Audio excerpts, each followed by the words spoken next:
Time spoke my name when they asked about tomorrow. I was packing her eye bags and sending her to sleep.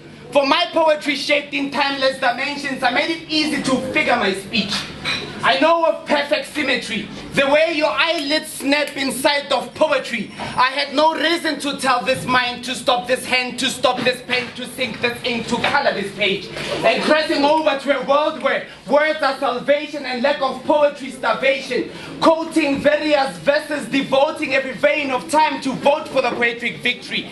We aim not to vandalize or victimize your vulnerable mind with vicious rhymes and violent styles. We're just on the verge of vacating the vacuum of verbal isolation. This is an invitation to valid vocal volunteers to spread the word like vapor on poetic value. Roses are red, violets are blue. Poetry, how come these flowers smell like you?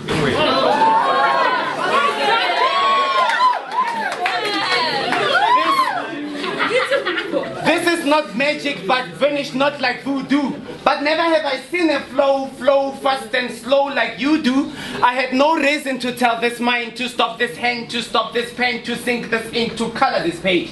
When I was a child, I used to think like a child. I used to write like a child. But now that I'm a poet, I have left my pencil waste and write in permanent ink. Speak from the heart, says the commandment. A commandment for poets. I had no reason to tell this mind to stop this hand, to stop this pen, to sink this ink, to color this page. But my tongue is like a cell phone loaded with bullets. When I speak, I call the shots.